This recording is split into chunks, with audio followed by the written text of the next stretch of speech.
ರಾಧೆ ರಾಧೆ ಆತ್ಮೀಯರೇ, ಎಲ್ಲರೂ ಚೆನ್ನಾಗಿದ್ದೀರಲ್ವಾ? ಇಲ್ವಾ? ಹೇಗಿದ್ದೀರಿ ಅಂದರೆ ಚೆನ್ನಾಗಿದ್ದೀನಿ ಅಂತಲೇ ಹೇಳ್ತೀವಿ ಸಾಮಾನ್ಯ.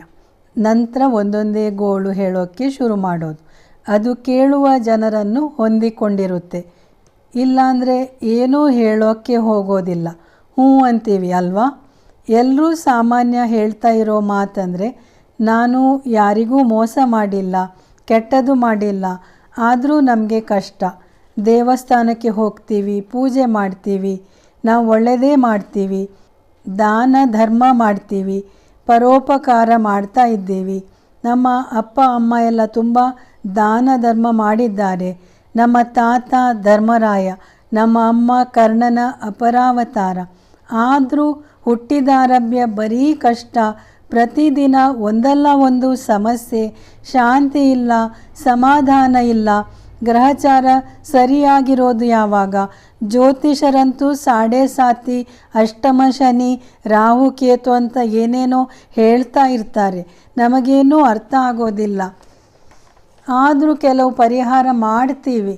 ಕೆಲವೊಮ್ಮೆ ಮುಟ್ಟಿದ್ದೆಲ್ಲ ಚಿನ್ನ ಅಂತಾರೆ. ಏನಿಲ್ಲ, ಬರೀ ಮಣ್ಣು ಮಸಿ.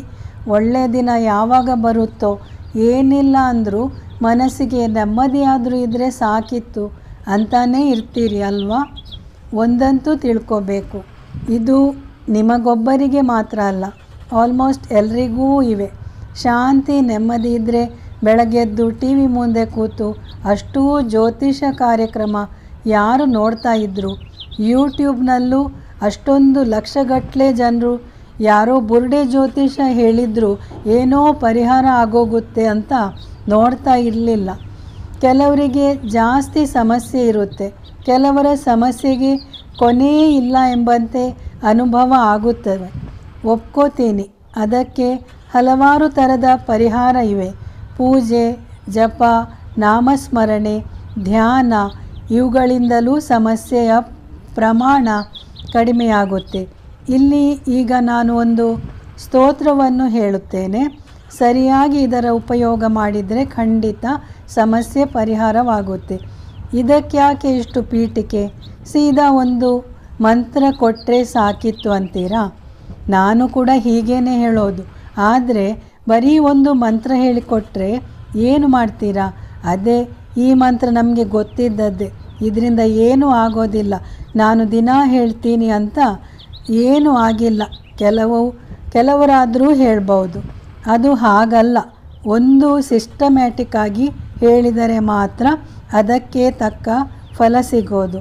ಕೆಲವೆಲ್ಲ ಜಪ ಮಾಡ್ತಾ ಇರ್ಬೋದು, ಆದರೆ ಇದೇ ಬೇಕು, ಇದೇ ನಡಿಬೇಕು ಅಂತ ಸಂಕಲ್ಪ ಮಾಡಿದಾಗ, ಬೇಡಿಕೆ ಇದ್ದಾಗ ಅದೇ ಥರ ನಡಿಬೇಕು.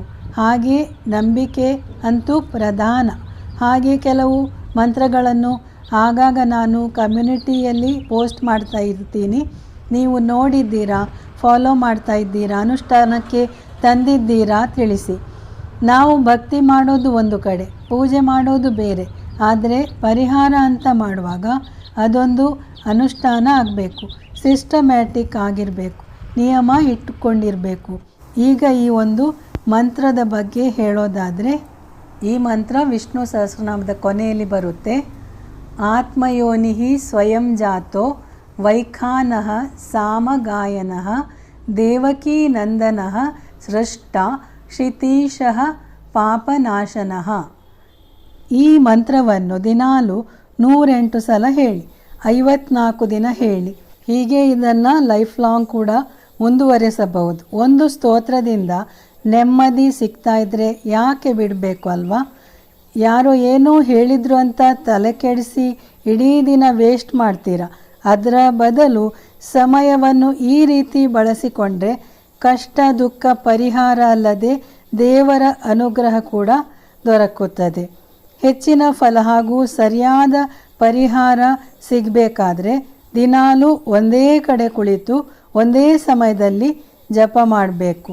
ನಮ್ಮ ಶ್ರೀರಾಧೆ ಚಾನಲ್ನಲ್ಲಿ ಒಳ್ಳೆಯ ವಿಡಿಯೋ ಹಾಕ್ತಾ ಇರ್ತೀವಿ. ಆಲ್ರೆಡಿ ಹಲವಾರು ಒಳ್ಳೆಯ ಉಪಯುಕ್ತ ವಿಡಿಯೋಗಳು ಇವೆ, ನೋಡ್ತಾ ಇರಿ. ಸಬ್ಸ್ಕ್ರೈಬ್ ಮಾಡದವರು ಮಾಡಿ, ಎಲ್ಲರೊಂದಿಗೆ ಶೇರ್ ಮಾಡಿ. ಯಾಕಂದರೆ ದೇವರ ವಿಷಯ ಹಾಗೂ ಕಷ್ಟ ಪರಿಹಾರದ ವಿಷಯ ಶೇರ್ ಮಾಡಿದರೆ ದೇವರ ಅನುಗ್ರಹನೇ ಸಿಗೋದು. ಧನ್ಯವಾದಗಳು. ರಾಧೆ ರಾಧೆ. ಹರೇ ಕೃಷ್ಣ.